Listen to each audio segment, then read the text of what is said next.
Hello my dear students, ಹೇಗಿದ್ದೀರಾ ಎಲ್ಲರೂ? Welcome to Pallavi tutorials. ಮಕ್ಕಳೇ, ನಾಡಿದ್ದು ನಡೆಯುವಂತಹ ವಾರ್ಷಿಕ ಪರೀಕ್ಷೆ ಹಿಸ್ಟ್ರಿಗೆ ಸಂಬಂಧಪಟ್ಟ ಹಾಗೆ 10 ಅಂಕದ ಬಹುಮುಖ್ಯ ಪ್ರಶ್ನೆಗಳನ್ನ ನಾನು ನಿಮಗೆ ಕೊಟ್ಟಿದ್ದೀನಿ. 9 ಬಹುಮುಖ್ಯ ಪ್ರಶ್ನೆಗಳನ್ನ ಕೊಟ್ಟಿರುವಂಥದ್ದು 10 ಅಂಕಕ್ಕೆ. ಇದಿಷ್ಟನ್ನು ಓದ್ಕೊಳ್ಳಿ ಮಕ್ಕಳೇ, ಈಸಿಯಾಗಿ ನೀವು 20 ಅಂಕಗಳನ್ನ ಪಡೆದುಕೊಳ್ಬಹುದು ಅಂತ. 9 ಪ್ರಶ್ನೆಗಳು ಯಾಕೆ ಅಂತ ಹೇಳಿದ್ರೆ, ಹಿಸ್ಟ್ರಿಯಲ್ಲಿ ಕೊಟ್ಟಿರುವಂತಹ 3 ಮಾದರಿ ಪ್ರಶ್ನೆ ಪತ್ರಿಕೆಗಳು ಒಂದಕ್ಕೊಂದು ಸಂಬಂಧ ಇಲ್ಲ, ಬೇರೆ ಬೇರೆ ಅಧ್ಯಾಯದಿಂದ ಪ್ರಶ್ನೆಗಳನ್ನ ತೆಗೆದಿದ್ದಾರೆ. ಹಾಗಾಗಿ ಏನಾದರೂ ಪ್ರಶ್ನೆಗಳು ಸ್ವಲ್ಪ ಬೇರೆ ರೀತಿಯಾಗಿ ಬಂದರೂ ಕೂಡ ನೀವು ಅಟೆಂಡ್ ಮಾಡಬೇಕು, ನಿಮಗೆ ಎಕ್ಸಾಮ್ ಈಸಿ ಇರಬೇಕು ಅನ್ನುವಂಥ ಕಾರಣಕ್ಕೆ ಟೋಟಲ್ ಆಗಿ 9 ಪ್ರಶ್ನೆಗಳನ್ನ ಕೊಟ್ಟಿದ್ದೀನಿ. 9 ಪ್ರಶ್ನೆಗಳಿಗೂ ಉತ್ತರವನ್ನು ಒಂದೇ ವಿಡಿಯೋದಲ್ಲಿ ಹೇಳೋಕ್ಕಾಗಲ್ಲ ಅನ್ನೋ ಕಾರಣಕ್ಕೆ ಸಪ್ರೇಟಾಗಿ ಒಂದೊಂದು ಪ್ರಶ್ನೆಗೂ ಒಂದೊಂದು ವಿಡಿಯೋನ ಅಪ್ಲೋಡ್ ಮಾಡ್ತಾ ಇದ್ದೀನಿ. ಈ ಒಂದು ವಿಡಿಯೋದಲ್ಲಿ ಸರ್ ಎಂ ವಿಶ್ವೇಶ್ವರಯ್ಯನವರನ್ನು ಆಧುನಿಕ ಮೈಸೂರಿನ ನಿರ್ಮಾತೃ ಎಂದು ಕರೆಯಲಾಗಿದೆ, ವಿವರಿಸಿ ಎಂಬ ಒಂದು ಪ್ರಶ್ನೆಗೆ ಉತ್ತರವನ್ನು ಹೇಳ್ತಾ ಇದ್ದೀನಿ. ಯಾವ ರೀತಿಯಾಗಿ ಉತ್ತರವನ್ನು ಬರೀಬೇಕು ಅನ್ನೋದನ್ನು ನೋಡ್ಕೊಳ್ಳಿ. 10 ಅಂಕಕ್ಕೆ ಆಗಿರೋದ್ರಿಂದ ಒಂದು ಪೀಠಿಕೆಯಿಂದ ಶುರು ಮಾಡಬೇಕಾಗತ್ತೆ ಉತ್ತರವನ್ನು ಬರೆಯುವಾಗ.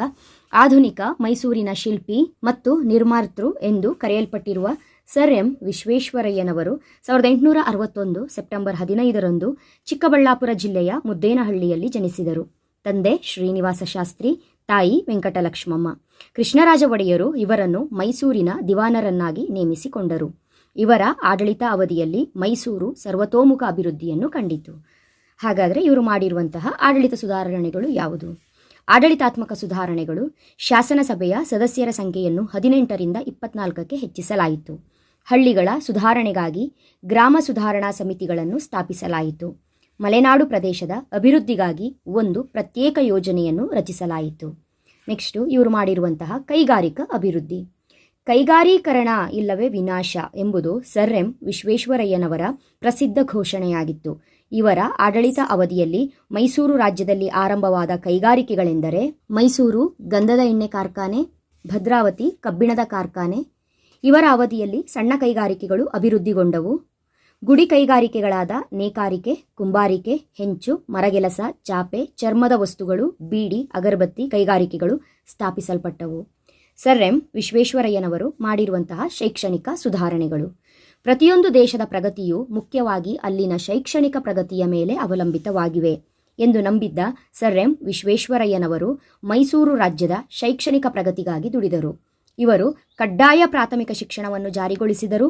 ಸ್ತ್ರೀಯರ ಶಿಕ್ಷಣಕ್ಕೆ ಪ್ರೋತ್ಸಾಹ ನೀಡಲಾಯಿತು. ತಾಂತ್ರಿಕ ಶಿಕ್ಷಣಕ್ಕೆ ಪ್ರೋತ್ಸಾಹ ನೀಡಿದರು. ಬೆಂಗಳೂರಿನ ಹೆಬ್ಬಾಳದಲ್ಲಿ ಕೃಷಿ ಶಾಲೆಯೊಂದನ್ನು ಸ್ಥಾಪಿಸಲಾಯಿತು. 1916ರಲ್ಲಿ ಮೈಸೂರು ವಿಶ್ವವಿದ್ಯಾಲಯ ಸ್ಥಾಪನೆಯಾಯಿತು. ಹಾಗೂ ಇನ್ನಿತರ ಸಾಧನೆಗಳು: ಕೃಷ್ಣರಾಜಸಾಗರ KRS ಅಣೆಕಟ್ಟನ್ನು ನಿರ್ಮಾಣ ಮಾಡಿದ ಮಹಾನ್ ಸಾಧನೆ ಇವರ ಹೆಸರಿನಲ್ಲಿದೆ. ಪ್ರಥಮ ಜಾಗತಿಕ ಸಮರದ ಸಮಯದಲ್ಲುಂಟಾದ ಆಹಾರ ವಸ್ತುಗಳ ಕೊರತೆಯನ್ನು ಹೋಗಲಾಡಿಸಲು ಮೈಸೂರು ರಾಜ್ಯದಾದ್ಯಂತ ನ್ಯಾಯಬೆಲೆ ಅಂಗಡಿಗಳನ್ನು ತೆರೆದರು.